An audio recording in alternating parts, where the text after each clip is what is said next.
Whoa! Hold up there, homeowners. Are you tired of your electricity bill being so high? Well, stick around and I'll give you 3 reasons why your AC might be costing you more than it should.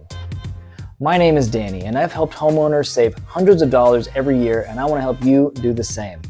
Let's talk about what's costing you money, and I'll tell you what you can do about it. Reason number 1, dirty air filters use more electricity. Have you ever been drinking a fruit smoothie and you get a chunk of fruit at the bottom of your straw and you just try to power through that mammer jammer? You end up collapsing the straw or like throwing your back out or something? Well, that's what's happening whenever your air filter gets dirty. Most AC fans are meant to go 1 speed, and they will push through any resistance in order to get to that speed to get to the temperature that you've set. That extra pushing takes energy, which uses more electricity, which costs you more money. If you want to get a sense for how much money we're talking about, sign up for our newsletter and we'll send you a series of helpful emails, one of which breaks down the cost of what an overly dirty filter might cost you per month. And just a little hint, it's more than you might think. Reason number 2 that your AC might be costing you more money is dust accumulating on your cooling coil.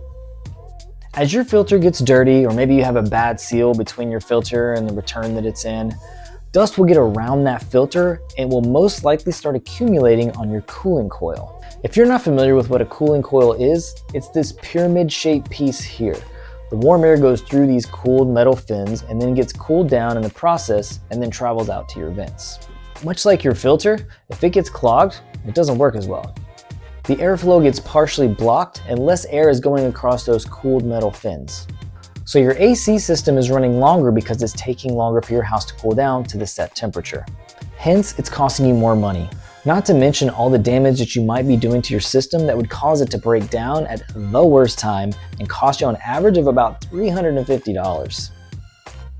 Reason number 3 that your AC system might be costing you more money is you're replacing a perfectly good filter. Over the life of your filter, about 19% of it is the filter itself. The other 81% is the electricity used to pull the air through the filter. So while changing your filter more frequently might seem like a good strategy to avoid paying more and higher electricity costs, you're more than likely throwing away a perfectly good filter in the process. It doesn't matter if you buy the cheap filters or the expensive filters. If you don't know when to change your filter, you're either spending more money on filters or electricity. It's a shot in the dark either way. So what can you do about it?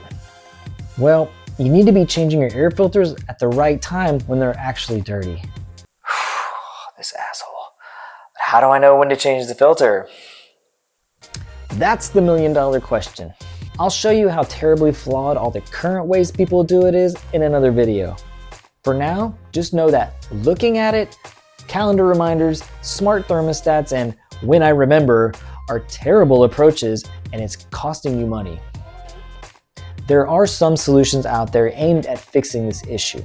However, after reviewing them all, I was left feeling like they were too difficult to install, they had subscriptions, they had proprietary filters, or they had yet another app that I had to download to my phone. I don't know about you guys, but I just don't need to be that intimately connected with my appliances. It seems like every time I turn around, there's some new app that I gotta download. Sometimes it connects, sometimes it doesn't. And when it doesn't connect, you're just sitting there staring at it like you're some caveman trying to figure out what the hell's going on. And I just wanna dry my clothes. That's all I wanna do. Is that asking too much? I don't think so. Okay, I'm getting carried away. Let's bring it back. So you have some options. They vary in effectiveness and they will likely test your threshold for pain. But if you want a better solution, one that doesn't have apps, there's no professional installation, there's no subscriptions, there's no proprietary anything, join our email list and be the first to learn when our product launches later this year.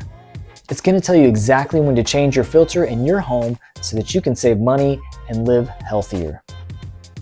In the meantime, if you want to learn how often you should probably be changing your filters, click on the link below and it'll take you to a filter life expectancy calculator. The calculator is free to use and there's none of that give us your email to send the results crap. You're welcome. Until next time, you guys take care of yourselves and stay cool.